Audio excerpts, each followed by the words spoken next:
Estábamos viendo validación y a grandes rasgos como que nada más era o sea, ya era lo que habíamos visto cuando vimos la BC Dimension de cómo podíamos estimar E out.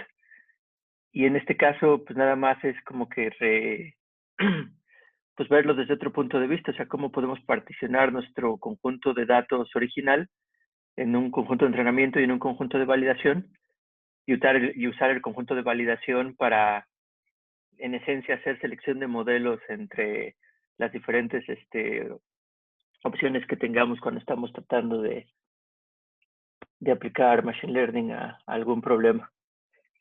Entonces, lo que vimos es que estos modelos que se prueban en el conjunto de validación fueron a lo que llamamos aquí los G1 menos, G2 menos, GM menos y así sucesivamente. Y lo que vimos es que lo que le estuve hablando más o menos, lo estuve repitiendo y ahorita también lo estoy repitiendo, es que, y como lo llama Mostafa, es que hay un nivel de contaminación en los datos y que esta contaminación en los datos se ve reflejada desde este punto de vista que tenemos un bias optimístico, que es optimista en el sentido de que esperamos que el error sea más pequeño cuando en realidad no es tan pequeño, ¿no? Entonces, por eso él pone que es deceptivo, ¿no? Es un bias optimístico en estimar y out, pero es deceptivo.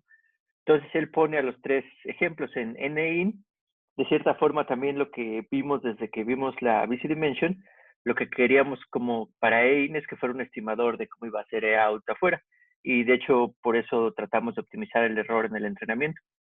Pero en ese caso, ese conjunto de entrenamiento de EIN está totalmente contaminado y tuvimos que utilizar todo lo de la BC Dimension y todo lo del teorema de Babnik y Chernovenkis para ver hasta qué punto esa contaminación que hacemos al optimizar sobre todo una familia de hipótesis que puede ser muy compleja, nos afecta a la hora de generalización.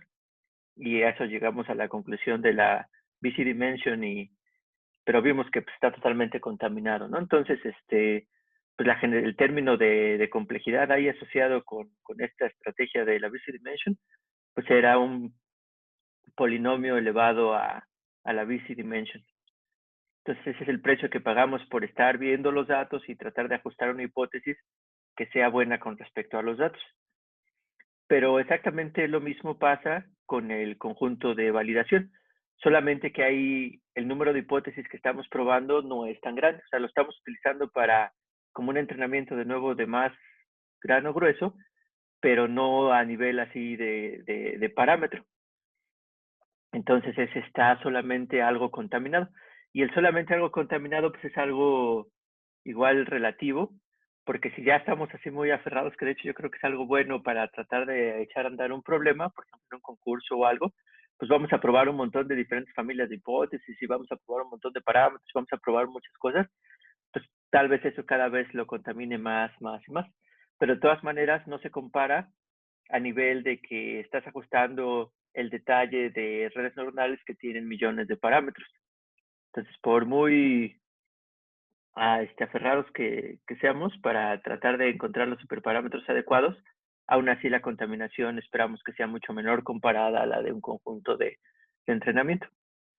Y bueno, y por otro lado, aún dependiendo ya, dependen los papers, por ejemplo, muchos papers que son académicos, de hecho hasta a veces se saltan esto, que yo no creo que tal vez sea lo mejor, pero tienen que especificar claramente que los resultados que dan es en torno a un conjunto de validación y dejar claramente cuál es la metodología en ese caso.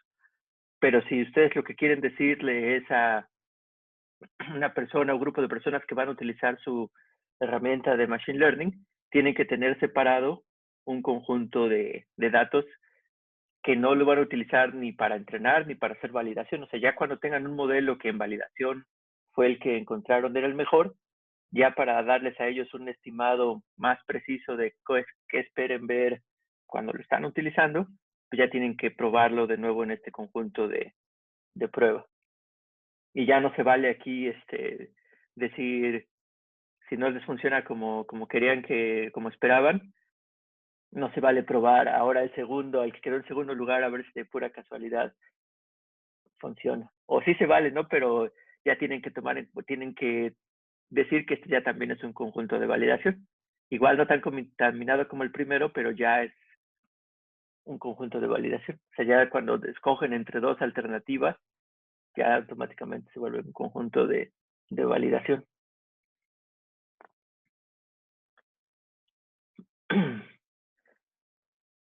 Entonces, no sé si tengan preguntas hasta ahora.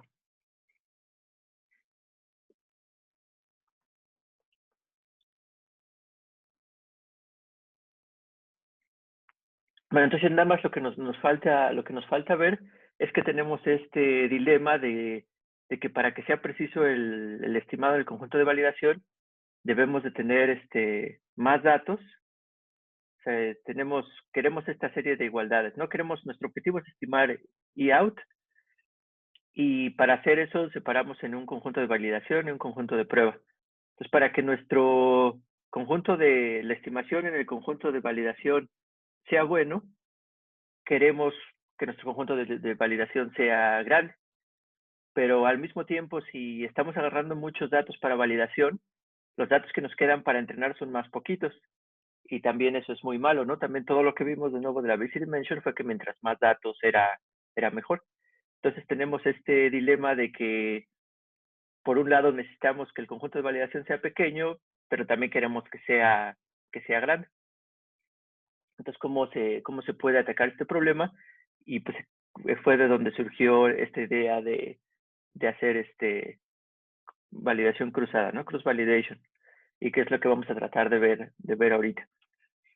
Y parece no trivial, y de hecho hay mucha teoría que no vamos a ver, pero está bastante interesante, ¿no? Y pues la pregunta es, ¿podemos de alguna forma tener al mismo tiempo K pequeño y K grande? Igual con Machine Learning cuántico, que ya por ahí hay muchos papers, y por aquí creo que hay varios a los que les interesa esa área. Pero bueno, no es de eso nada más, pero la pregunta es si se puede tener al mismo tiempo, porque en esencia es lo que hace cross validation. Entonces, ahorita voy a describir a grandes rasgos cómo es esta metodología de cross validation, y después vamos a tratar de entender por qué sirve y qué debemos de tomar en cuenta y cuál es el trade-off, porque casi raras veces es de a gratis que, por ejemplo, podamos tener ambas cosas al mismo tiempo. Pero cuando se puede hacer un trade-off por otra cosa que a lo mejor tenemos más de ese recurso, pues a lo mejor vale la pena. Entonces vamos a ver cross-validation, y vamos a empezar con un tipo muy especial que se llama leave one out. Entonces, lo que tenemos es que vamos a tener un conjunto de n datos de entrenamiento, o sea, son n así como siempre los hemos tenido, pero lo que vamos a hacer es tener nuestros n datos y vamos a quitar un punto de ese conjunto de datos. Es como si tuviéramos un conjunto de validación de solo un elemento, que ya vimos que entonces el estimado ahí no iba a ser muy bueno. Pero por otro lado, el modelo que se creara a partir de de nada más quitar uno, pues va a ser casi como el modelo que se entrenara de todo el conjunto de entrenamiento. Entonces, de nuestro dataset nada más quitamos un dato, que es el que está aquí, y entrenamos con todo lo que sobra. Y al modelo que resulta, pues lo vamos a llamar HN, bueno, GN, perdón, GN menos, o sea, es la hipótesis que resulta de entrenar de todos los datos menos en el punto enésimo, ¿no? Del dataset. Y después con vamos a probar a este modelo con precisamente este dataset, con el XNYN. Y ese error lo vamos a llamar N, y va a ser el error de validación de esta hipótesis GN menos. Y esto vamos a hacer para todos los puntos, o sea, vamos a generar n-1 hipótesis. Y cada de esas n-1 hipótesis, pues van a tener, su error, pues va a estar definido por qué también lo hicieron en el valor para el cual nos entrenaron, así como o sea, estamos haciendo validación al mismo tiempo, pero escogiendo diferentes conjuntos de validación en cada momento, donde aquí el conjunto de validación pues nada más corresponde a un solo punto. Y al final, lo que vamos a hacer es, vamos a hacer un promedio de todos esos errores de validación.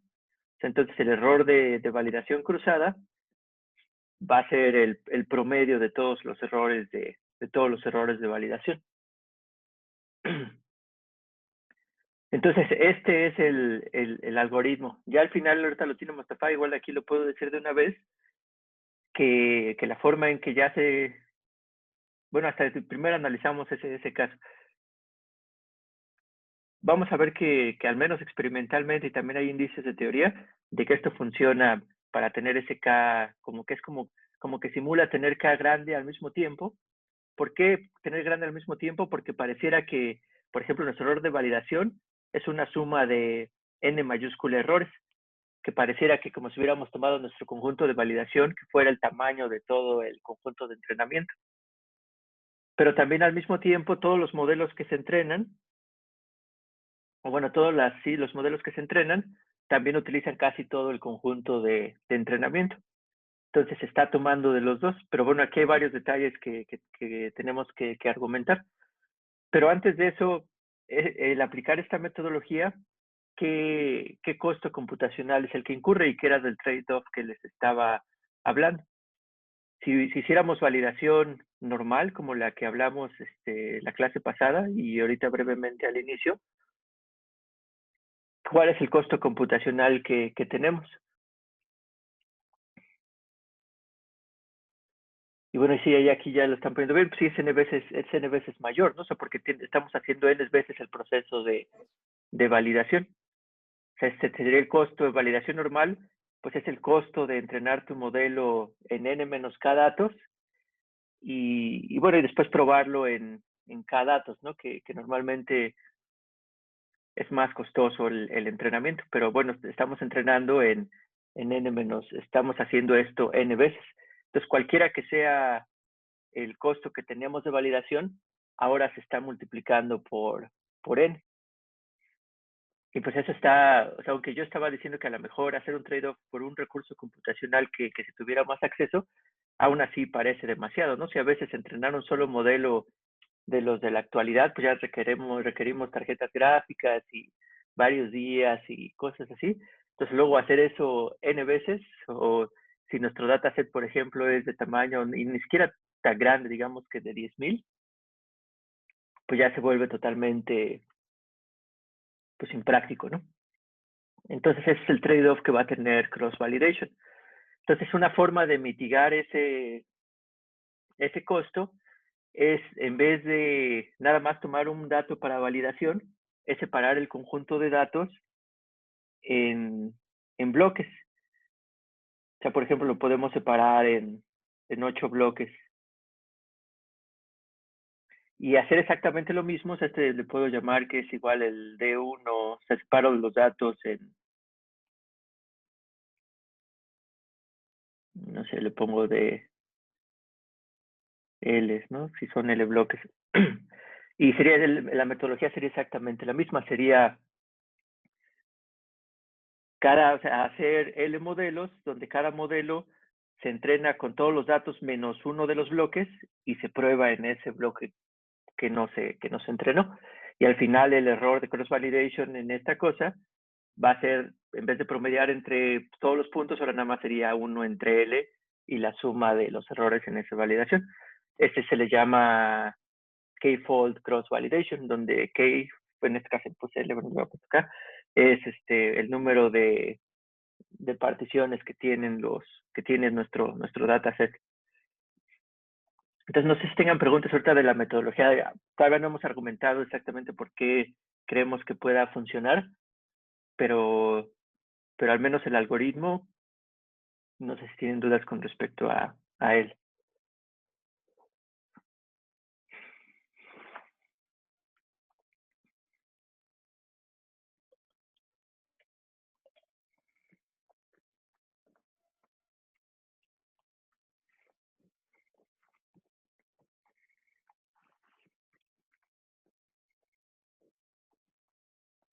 Esa es la idea, o sea, la idea es que tenga un desempeño muy bueno en este sentido de que el estimado que salga de E de cross validation sea muy bueno, o sea, sea muy cercano a EOUT, al error que vamos a observar afuera si ya hiciéramos válida. Si cuando lo probemos en nuestro conjunto de prueba que sí está así totalmente aislado, que lo hiciéramos. Y sí, ese es lo que uno busca. Ahora, esto nada más hace lo que dice es que un costo computacional muy grande, pero esto es bueno. Pero esto todavía no, si el error de validación es malo, pues de nuevo llegamos a lo de siempre, ¿no? No importa que sea la aproximación a IOUT muy buena si el error de validación es malo. Pero sí, si utilizamos validación bien, una metodología bien y modelos adecuados, y resulta que el error de validación es pequeño, entonces eso es lo que esperamos también para IOUT. Y ahorita vamos a ver, salen unas gráficas de qué es más o menos lo que esperamos de un conjunto de validación. Como hemos dicho, lo queremos para hacer selección de modelos, selección de hiperparámetros, como qué valor utilizamos para regularización, etcétera. Y, y veamos, ¿no? Pero, pero bueno, entonces de todas maneras, sí, yo me acordé, creo que aquí hemos fácil un ejemplo. Entonces todavía no decimos exactamente por qué funciona, que va a ser así grandes rasgos, pero, pero bueno, vamos a ver esta ilustración. Entonces vamos a tratar de hacer validación cruzada para hacer selección de modelos entre una línea y una constante, que fue el ejemplo que vimos hace mucho tiempo y que en este caso concluimos que para esa complejidad de modelos y el número de datos que teníamos, que nada más eran 3, que era mejor utilizar el modelo sencillo, ¿no? Cuando todavía no veíamos regularización y todas esas cosas. Entonces, aquí si tenemos, este es nuestro conjunto de entrenamiento y hacemos one leave out de cross validation. Entonces, ¿qué es lo que vamos a hacer? Pues vamos a quitar del conjunto de entrenamiento uno de los puntos, vamos a entrenar con los restantes y después vamos a evaluar el error en el modelo que resultó de entrenar sobre los restantes. Entonces, ¿qué es exactamente lo que está aquí? Ese es el primer elemento, es el que no se va a utilizar para entrenar. Entrenamos, en este caso era el modelo lineal con los valores restantes y entonces el error que va a resultar para este modelo pues va a ser la distancia de esa línea al puntito rojo, ¿no? Pero como estamos haciendo cross validation, entonces ahora tenemos que quitar el segundo punto, hacer el modelo, que en este caso sería la línea negra, y después poner el error, que sería, bueno, ya la distancia desde nuevo la línea al punto que se dejó fuera. Y así también para el tercero. Y nuestro error de cross validation pues va a ser el promedio de esos 3 errores. Y podemos hacer exactamente lo mismo para, para el modelo que es una constante nada más. Entonces, el modelo que es una constante nada más, pues vamos a tener un mecanismo similar, pero por ejemplo, para el primero, pues va a ser una línea que pasa entre los dos, ¿no? Es con respecto a la Y nada más. Y su error, aquí por ejemplo se ve que es mucho, bueno, es relativo, ¿no? Pero es más pequeño que el error del modelo lineal. Y lo mismo para las otras cosas. Aquí el E3 parece que sí es más grande que el modelo lineal, ¿no? Pero bueno, ya en promedio, pues aquí va a resultar que con validación también hubiéramos escogido al modelo constante. Entonces ya desde ahí es un buen indicativo, aunque de nuevo es un modelo de juguete y ahorita sirve para ejemplificar o que quede así explícito que cuando quitas un punto y entrenas el modelo, estás entrenando un modelo con los puntos restantes, que en este caso es esta línea, o las líneas que están en negro aquí en las diapositivas. Y bueno, a lo que preguntó Gerardo ahorita, o sea, sí vale la pena hacer cross validation, pues sí vale la pena mucho porque lo que quisiéramos es tener poder hacer nuestra selección de modelos y hacerlo bien, o sea, identificar estos coditos, por ejemplo, en la selección del parámetro de regularización, identificar qué tanta regularización es buena. Entonces, si eso nada más se va a poder hacer si tenemos un buen estimado de lo que está pasando o de lo que en realidad es EOUT. O sea, si nuestro estimador de EOUT no es bueno, no importa que encontremos un codito en el conjunto de validación, si ese estimador no es bueno. Entonces, aquí también es un modelo, ya no tan de juguete, pero bueno, tal vez en la actualidad de que hacer visión extrayendo características de manera manual, pues ya no se hace. Pero bueno, de todas maneras es un buen ejemplo de Machine Learning. O sea, aquí de nuevo era el ejemplo que manejamos, era de clasificar números escritos a mano, y en este caso nada más estamos distinguiendo, ya hasta ni me acuerdo, creo que era 1 y 5, entre los números 1 y 5 y utilizando las características de simetría y de intensidad de la imagen.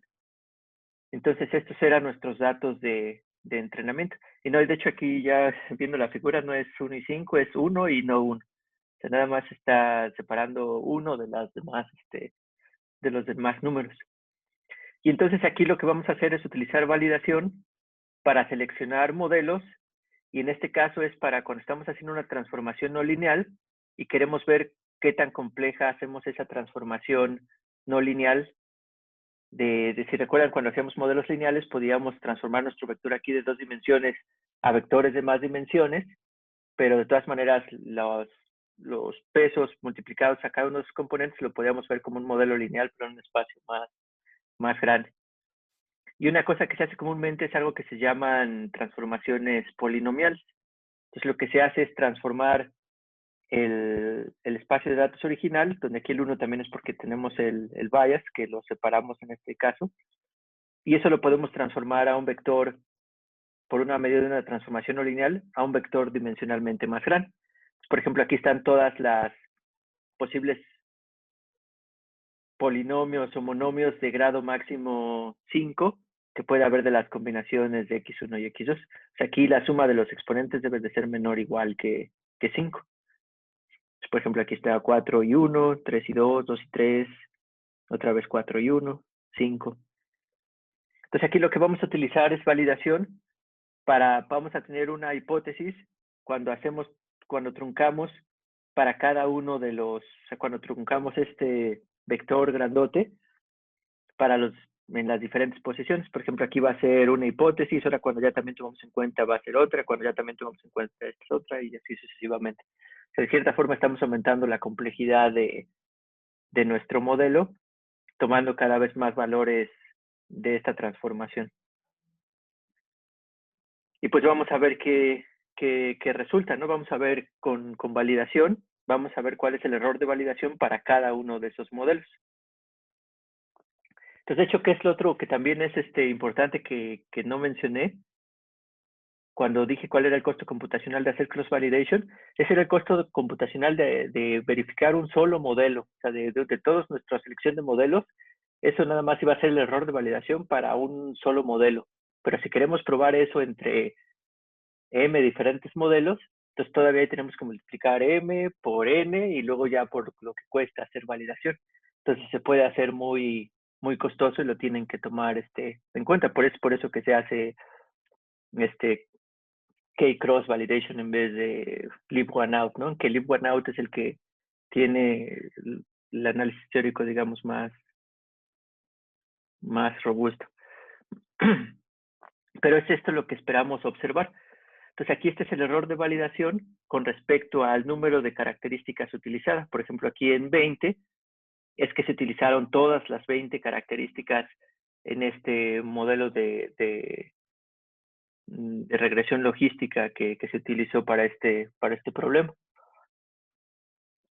Y lo interesante aquí es que sí podemos ver que más o menos no es exactamente igual, o sea, aquí esto es importante, si es buena el estimado, pero de todas maneras no es exacto, ¿no? Y de hecho, aunque aquí la diferencia está en punto 0,1, o está en escala de 10 a la menos 2 más o menos, de todas maneras el error de validación, pues sí, aunque no es exactamente igual, sí sigue más o menos a lo que pasa con el error fuera del entrenamiento.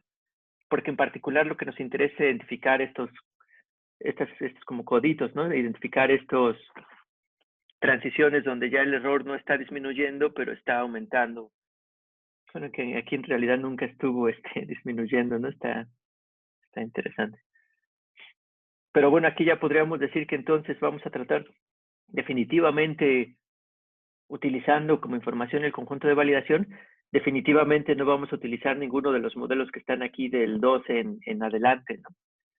De hecho, los que utilizaríamos pues son los que minimizan el error de validación, que podría parecer que son estos 2 puntos. O sea, podría ser cuando utilizamos nada más 5 características y 7 características, parece que empatan allí. Entonces aquí el conjunto de validación, si esta selección va a ser buena, siempre y cuando esta curva sí sea una buena aproximación de esta curva.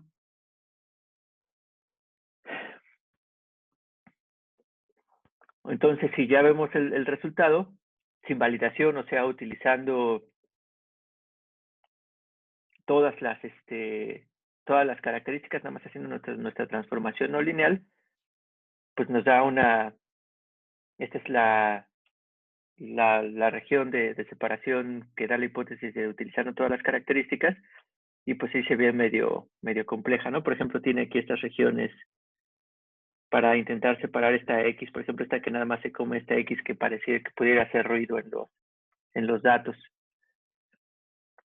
Y ya la otra que nada más era utilizando, ya no me acuerdo si son 5 o 7, pero bueno, lo que decía validación que usáramos, tiene un poquito de error en el entrenamiento, y aquí la otra hipótesis sí logra hacer un error de 0, pero el costo que paga por tratar de reducir el error a fuerzas a 0, pues va a ser un out muy grande, que al fin y al cabo este es el que nos importa, ¿no? Este es el que nos importa.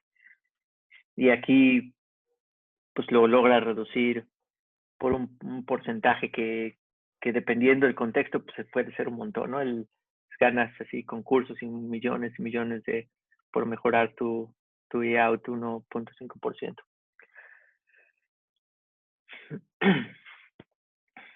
¿Tus preguntas hasta ahora?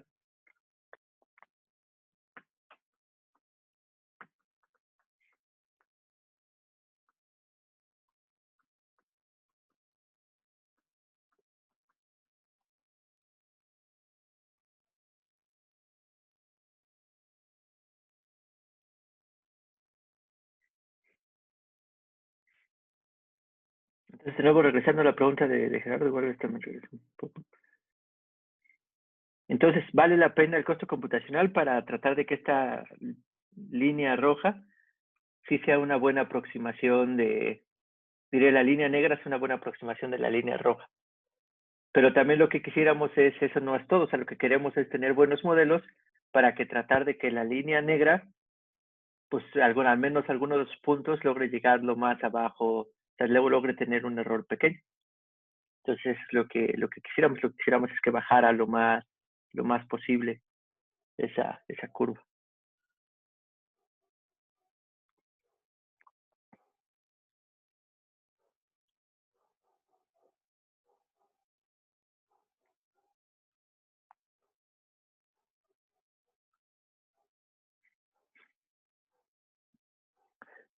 De hecho, definitivamente me parece algo muy interesante, y de hecho sí lo hay, pero ya es, digamos, un poquito más oscuro.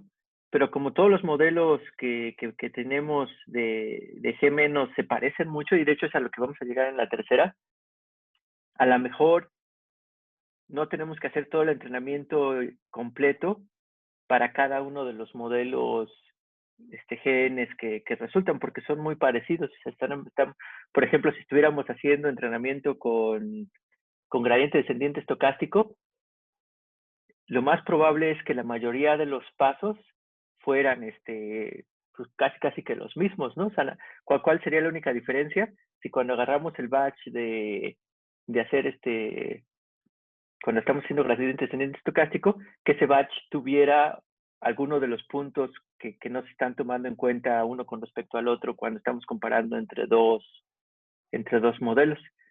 Entonces sí son muy parecidos, entonces sí se ha intentado pues tratar de estimar, tal vez no exactamente, pero cómo no hacer el cálculo independiente así para cada uno de los modelos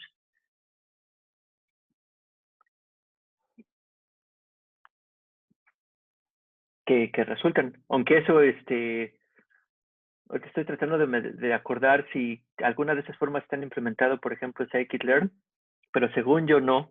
Pero bueno, habría que leer bien la documentación, pero sí existe. No sé si me esté explicando bien.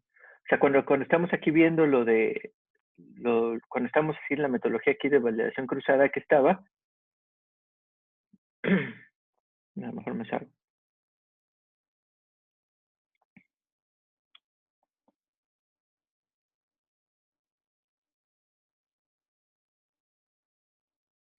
O sea, cuando estábamos en esta parte, digamos que cuando entrenemos, si entrenamos a este es GN menos, y digamos que cuando quitamos a esto, o sea, aquí para esto vamos a tener a GN menos 1 y para aquí tenemos a GN menos, estos ambos modelos pues son muy parecidos, ¿no? O sea, son casi exactamente, son casi exactamente lo mismo. Entonces pareciera o es razonable, me parece muy razonable. Perdón.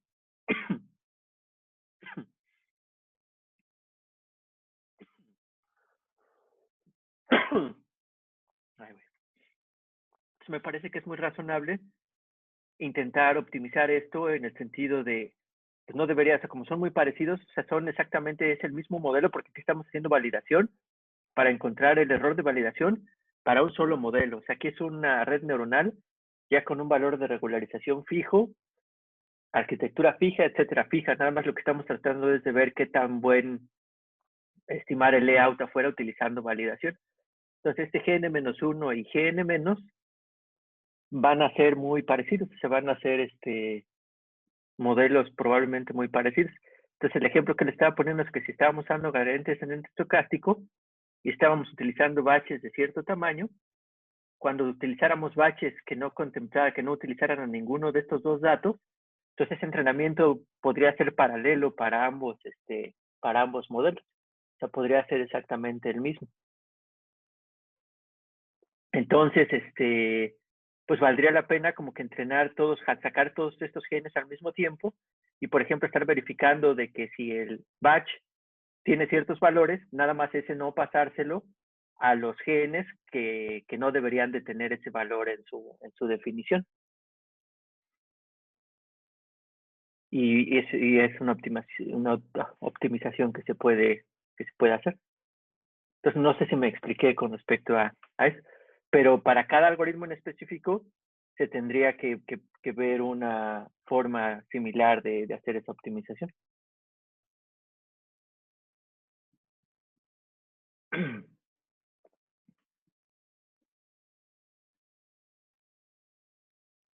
Pues sí, sí, es muy, muy buena pregunta.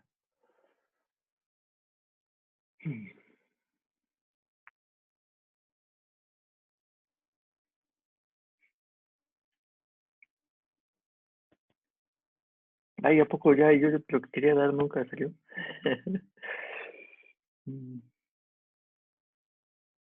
Bueno, pero es más, lo seguimos explicando aquí que ya estamos, porque acá ya acabamos, ¿no? Era lo que les decía que ya en vez de hacer leave one out, ya lo partíamos en bloques. Pero bueno, ya para terminar, o sea, lo que quisiéramos ver es que esto fuera un buen estimador de out, ¿no? Y por ejemplo, lo que vimos es que nuestros estimadores, cuando estábamos analizando que queríamos un K grande, lo que queríamos era que por teoría de probabilidad o teoría estadística, mientras más muestras independientes hagas de una variable aleatoria, por ejemplo, y si esa variable aleatoria está estimando una cantidad que a ti te interesa, entonces ese estimador pues cada vez va a ser mejor y puede caer exponencialmente con el número de muestras y etcétera. Entonces aquí uno de los problemas es que cuando estamos haciendo aquí esta suma y en particular en sumas, o cuando esos estimadores son sumas de muestras independientes, cuando aquí estamos tomando esta suma, digamos, lo primero que tendríamos que ver aquí a alguien que esté evaluando por primera vez, que alguien está proponiendo, supongamos que a nosotros nos ocurrió la idea esta de cross-validation y queremos mandar el paper, por ejemplo, un revisor lo primero que tal vez vería es diría, bueno, aquí estás tú diciendo, bueno, sí, ya quiero tomar lo mejor de dos mundos, pareciera que tengo K grande y K chico al mismo tiempo, pero pues ya desde aquí está mal, ¿no? Porque ¿qué? Y bueno, esto es entre comillas, ¿no? Porque sí funciona y todos lo usamos. Pero ¿qué estaría mal o qué tendrías que argumentar que aquí luego suena algo sospechoso?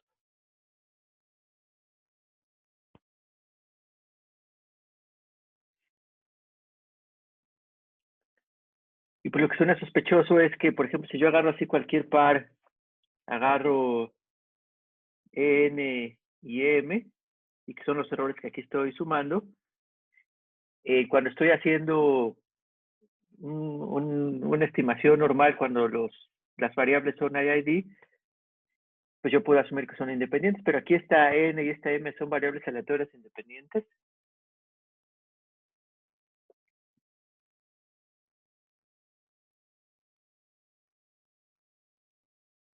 Y de nuevo eso no es fácil, ¿no? Porque la independencia también es, puede ser un poco contraintuitiva muchas veces.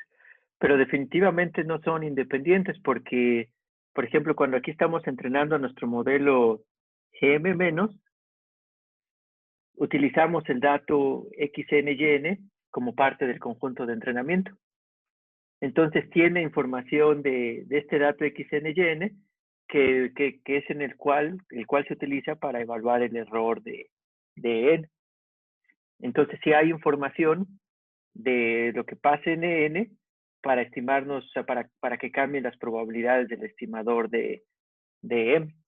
O sea, o sea que digamos es una forma así de grandes rasgos de hablar de independencia. O sea, una variable aleatoria es independiente de la otra si saber el resultado de esa variable aleatoria, de la otra variable aleatoria, no afecta en la probabilidad de los eventos, bueno, de los posibles valores que puede tomar la variable aleatoria que nos interesa. Pero aquí sí hay esa dependencia, que como está este dato metido entre todo el bonche, a lo mejor lo que estamos viendo aquí con cross validation es que a lo mejor esa dependencia no es muy grande y que a grandes rasgos como que es tan pequeño el valor y como nuestros modelos pues no se aprenden los valores de memoria, pues entonces a lo mejor sí es posible que pues que sí sea que sí sea un buen estimado, o sea que se aproxime a que sean independientes estas cosas. Entonces, digamos que esa es una de las razones a grandes rasgos de por qué esto funciona, porque aunque sí hay dependencia, esa dependencia no es tan fuerte. Pero, por ejemplo, a mí lo que tal vez me gustaría que pensáramos, o que pensaran un poco, es que de nuevo pensando que nosotros somos los que hicimos esta idea de cross-validation, parece buena, y digamos que tal vez no argumentando con teoremas y demostraciones matemáticas, pero ¿con qué experimento ustedes tratarían de verificar que esta idea es buena? ¿Qué tendrían que hacer? ¿Qué tendrían que comparar para, para ver que esto funciona?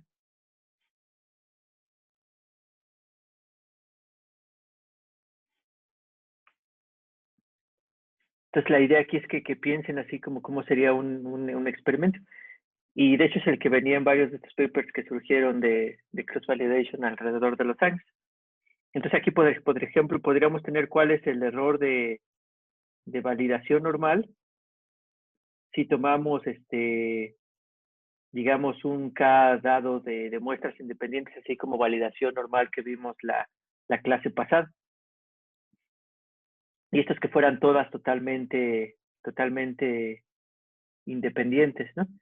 Y después por acá podemos tomar un punto que sería cuando las variables aleatorias fueran completamente dependientes. Si fueran completamente dependientes, pues no importa que hagamos una suma y saquemos el promedio, si una, por ejemplo, es copia de la otra. Entonces no serviría de nada pues tomar muchas al mismo tiempo, pero bueno, aquí nada más la estamos poniendo como el extremo. O sea, aquí cuando tenemos K variables totalmente independientes, y aquí cuando nada más tenemos una variable completamente independiente, y pues ya aquí en el intermedio es cuando hacemos cuando hacemos validación, pero con entre 1 y K variables, bueno, muestras independientes, así sucesivamente. Entonces esto no es más que cómo, de hecho, digamos que esta es la curva de, de cómo, de cómo se comporta un estimador cuando estás aumentando el número de muestras. O sea, lo que sabemos es que esto va bajando y pues por eso queremos tomar cada vez más muestras. Entonces, si bien cross-validation no corresponde a errores que corresponden a muestras independientes o que son independientes uno de la otra, Lo que nos interesaría ver es pues en este intervalo, ¿dónde está? Entonces, ¿dónde creen que esté? O sea, por ejemplo, ya con que tal vez esté a la mitad, igual ya es bueno, porque bueno, no logramos completamente independencia, pero sí estamos sacándole, si estamos haciendo, por ejemplo, este leave one out, pues estamos simulando a como si hubiera la mitad de muestras con las que estamos probando, que ya es, de hecho, a mí me parecería que es bastante, o sea, yo creo que se utilizaría si aún fuera el caso. Pero en muchos experimentos que se han hecho para muchos problemas en específico, está muy cerca de aquí. O sea, casi, casi como si fueran sí independientes. Entonces, por eso es que se utiliza mucho y es muy, muy bueno.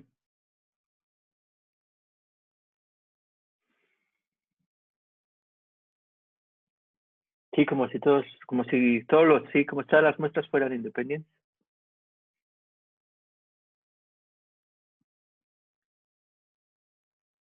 Y de hecho aquí también todavía hay otra cosa que también es que también se sale un poco del esquema estadístico, que también se me estaba olvidando mencionar, que en el esquema este del estimado de cuando estamos estimando cualquier cantidad, en este caso el error fuera del entrenamiento, nosotros lo que agarramos es una hipótesis y esa hipótesis la probamos con muestras IID, pero es la misma hipótesis.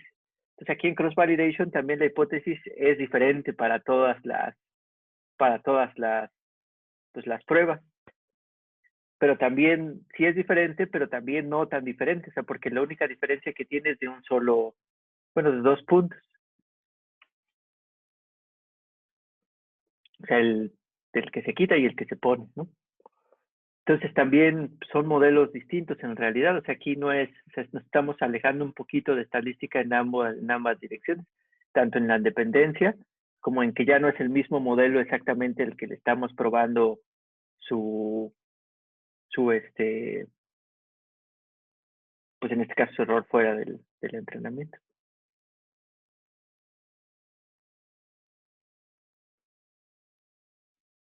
Entonces, pues sí está bastante interesante.